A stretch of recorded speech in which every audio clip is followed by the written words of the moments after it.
तो चलिए इस चैप्टर का पहला topic random experiment, sample space and events start करते हैं।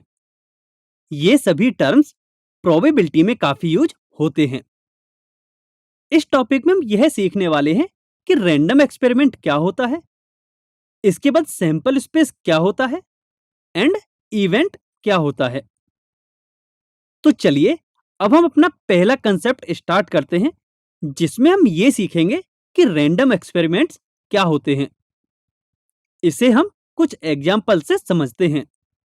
माना हमारे पास एक ट्रायंगल है जिसमें एक्स, वाई एंड जेड इसके एंगल्स हैं। अब हमें यहाँ एक्स, वाई एंड जेड की वैल्यू पता नहीं है, लेकिन फिर भी हम यह कह सकते हैं कि x plus y plus z की वैल्यू 180 डिग्री के इक्वल होगी, क्योंकि हम जानते हैं कि किसी भी ट्रायंगल में उसके एंगल्स का सम 180 डिग्री के इक्वल होता है। अब बात करें कि जब हम एक डाई को रोल या थ्रो करते हैं तो हमें क्या क्या पॉसिबल रिजल्ट मिल सकता है। हमें या तो 1 मिलेगा, या 2 मिलेगा, या 3 मिलेगा, या 4 मिलेगा, या 5 मिलेगा, या फिर 6 मिलेगा। तो आप यहां देख सकते हैं कि एक डाई को रोल या थ्रो करने पर हमें 1 से 6 तक का एक नंबर मिलेगा। ठीक इसी प्रकार जब एक कॉइन को टॉस करते हैं, तब इस सिचुएशन में पॉसिबल रिजल्ट हमें या तो हेड मिलेगा या फिर टेल मिलेगा। अर्थात एक कॉइन को टॉस करने पर हमें हेड या टेल में से कोई एक मिलेगा। अब इन तीनों एग्जाम्पल्स को हम एनालाइज करते हैं।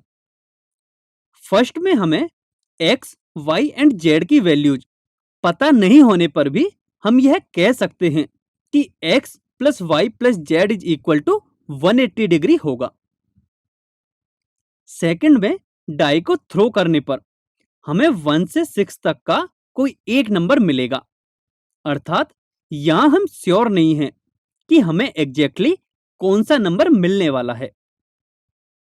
अब थर्ड केस में कॉइन को टॉस करने पर हमें या तो हेड मिलेगा या फिर टेल मिलेगा। यानी यहां भी हम श्योर नहीं है कि कॉइन को टॉस करने पर हमें एग्जैक्टली हेड मिलेगा या फिर टेल।